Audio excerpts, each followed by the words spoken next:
नमस्कार, कशिश न्यूज में आपका स्वागत है। मैं हूं अनुराग। बिहार में सियासी भूचाल मचा हुआ है। जी हां, बिहार की सियासत अभी फिलहाल नालंदा के इर्द गिर्द घूम रही है। नालंदा में एक बड़ा कांड हुआ है। 13 लोगों की मौत हो गई है जहरीली शराब पीने से। इसकी कल डीएम ने पुष्टि भी की। 11 लोगों की मौत हुई थी, आज ये आंकड़ा बढ़कर 13 पहुंच गया है।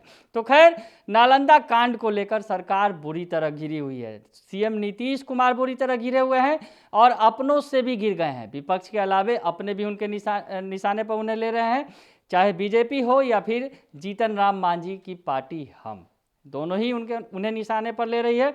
लेकिन इस बीच हम बात कर रहे हैं जीतन राम मांझी की, जिन्होंने यूपी की सियासत में एंट्री मारी है। और यूपी की सियासत में एंट्री हालांकि चाहते थे मांझी कि वो बीजेपी के साथ चुनाव लड़े, लेकिन बीजेपी ने उनकी मंशा पूरी नहीं होने दी। हालांकि सीएम नीतीश कुमार की पार्टी भी चाहती थी, लेकिन दोनों की ही मंशा नहीं पूरी हुई। लेकिन मांझी कूद पड़े हैं अपने ही अंदाज में, अपने ही बेबाक शैली में उन्होंने हमला बोला है और एक ट्वीट किया है। ट्वीट पहले आपको बताते हैं पढ़कर, उसके बाद पूरी खबर बताएंगे कि क्या मायने हैं इस ट्वीट के और मांझी कहाँ निशाना साध रहे हैं। एक तीर से कई सारे निशाने लगा रहे हैं वो। तो मांझी लिखते हैं, इतिहास पढ़ने का नहीं सीखने का भी विषय है। बिहार चुनाव से अगर अखिलेश यादव ने कुछ सीख लिया होता तो शायद बिहार भीम आर्मी चीफ को नज़रअंदाज नहीं करते। ये ट्वीट है, फिर से पढ़कर सुना देता हूँ आपको। इतिहास पढ़ने का नहीं सीखने का भी विषय है। बिहार चुनाव से अगर अखिलेश यादव ने कुछ सीख लिया होता तो शायद भीम आर्मी चीफ को नज़रअंदाज नहीं करते। इतना ट्वीट है। इसके आगे क्या लिखा है वो ज़्यादा ज़रूरी है, उसको सुनाते हैं पढ़कर। वैसे जो हश्र बिहार के दलितों ने उनके रिश्तेदार का किया, यूपी में वही हाल अखिलेश यादव का होने वाला है। फिर से पढ़ता हूँ एक बार। वैसे जो हश्र बिहार के दलितों ने उनके रिश्तेदार का किया, यूपी में वही हाल अखिलेश यादव का होने वाला है। ट्वीट पढ़े आपने, देख लिया होगा, सुन लिया होगा, समझ गए होंगे। और नीचे जो उन्होंने लिखा है, अब राजा का बेटा राज नहीं करेगा। यानी जीतन राम मांझी ने यूपी की सियासत में कदम रखे हैं। दरअसल यूपी की सियासत की बात थोड़ी सी जल्दी में बता दें, जो चंद्रशेखर आज़ाद हैं, दरअसल चंद्रशेखर आज़ाद रावण जो दलितों के नेता के तौर पर, बड़े नेता के तौर पर उभरे हैं, उनकी गठबंधन की बात चल रही थी अखिलेश यादव से, लेकिन आखिरी वक्त पर यह गठबंधन नहीं हो सका। और चंद्रशेखर आज़ाद उर्फ रावण ने जो ट्वीट किया, उस ट्वीट के जरिए मांझी ने इस पलटवार को किया है। और इस पलटवार के मायने भी अभी बताएंगे, लेकिन चंद्रशेखर आज़ाद का वो ट्वीट भी आपको दिखा देते हैं, जिसमें उन्होंने लिखा, विरासत से तय नहीं होंगे सियासत के फैसले। विरासत से तय नहीं होंगे सियासत के फैसले, ये तो उड़ान तय करेगी आसमान किसका है। जय भीम।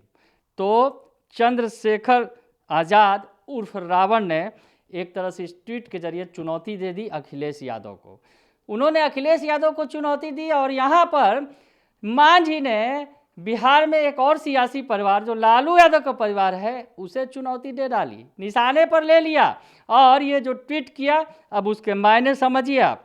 जो बिहार जो अखिलेश यादव पर उन्होंने निशाना जरूर साधा है, लेकिन निशाने पर बिहार का सियासी परिवार है, बिहार का लालू परिवार है।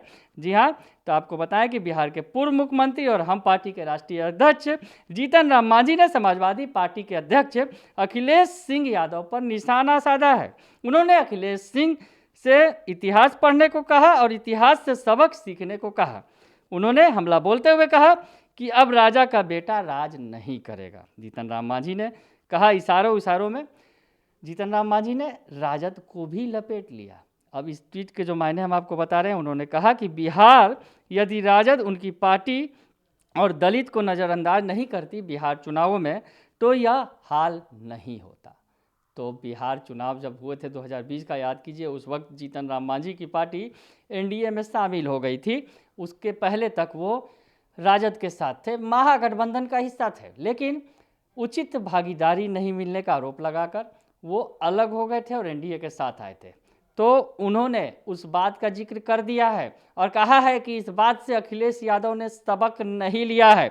उन्होंने कहा कि दलितों को नज़रअंदाज नहीं करती उस वक्त आरजेडी, तो ये उनका हाल नहीं होता। अखिलेश को भी यूपी में सबक जरूर मिलेगा। यानी बिहार का उदाहरण दे रहे हैं। बिहार में जिस तरह से दलितों के नेता के तौर पर जाने जाते रहे हैं जीतन राम मांझी, अपनी बेबाक बयानबाजी से जाने जाते रहे हैं, बिहार के पूर्व मुख्यमंत्री हैं और वो लगातार हमला बोलते रहे हैं और लालू परिवार पर। तो इस बार जो है उन्होंने यूपी चुनाव के जरिए, यूपी चुनाव में एंट्री मारते हुए लालू परिवार को घेर लिया है अखिलेश यादव के जरिए। अखिलेश यादव का नाम लेकर बता दिया है कि जिस तरह से बिहार में उनके साथ लालू परिवार ने किया, अब वही सब कुछ अखिलेश यादव वहाँ पर भीम आर्मी के चीफ जो हैं चंद्रशेखर आज़ाद उर्फ रावण के साथ कर रहे हैं। दलितों को इग्नोर कर रहे हैं, दलितों को सम्मान नहीं दे रहे हैं। तो उनका भी वही हश्र होने वाला है जो बिहार में आरजेडी का हुआ। दरअसल आरजेडी बिहार में सरकार नहीं बना सकी, महागठबंधन की सरकार नहीं बन सकी। तो जीतन राम मांझी ने ट्वीट करके ये बता दिया है। और सबसे बड़ी बात, जो अब राजा का बेटा राज नहीं करेगा, वो जो उन्होंने हैशटैग दिया है, अब राजा का बेटा राज नहीं करेगा, ये बातें उन्होंने कही है। यानी यूपी का जो सियासी बड़ा परिवार है, जो मुलायम सिंह यादव का कुनबा, अखिलेश यादव और साथ ही साथ बिहार में जो लालू यादव का कुनबा है और उनके प्रतिनिधि हैं, उनके उत्तराधिकारी हैं तेजस्वी यादव, दोनों को ही उन्होंने लपेट लिया है। इस यूपी चुनाव में एंट्री भी मारी है, कूद भी गए हैं और जो भीम आर्मी के चीफ हैं चंद्रशेखर आज़ाद उर्फ रावण, उनके जख्मों पर मरहम भी लगाया है। दरअसल वो आस लगाए बैठे थे कि उनका गठबंधन अखिलेश के साथ होगा, लेकिन ऐसा हो न सका। तो अब मांझी ने उनके जख्मों पर मरहम लगाते हुए अपने जो उनके जख्म थे उसे भी बताया और साथ ही साथ कह दिया कि अब राजा का बेटा राज नहीं करेगा। तो बड़ी खबर आपको बता रहे थे कि बिहार में जहाँ पर जिस तरह से उठापटक मची हुई है, अभी सियासी भूचाल आया हुआ है, एनडीए के अंदर भी पलटवार हो रहे हैं, बीजेपी और जेडीयू आमने सामने है, उस बीच मांझी ने लालू परिवार को घेर लिया है यूपी के बहाने। बने रहिए कशिश न्यूज़ के साथ, तमाम खबरों से आपको अपडेट रखेंगे। फिलहाल के लिए इतना ही, धन्यवाद।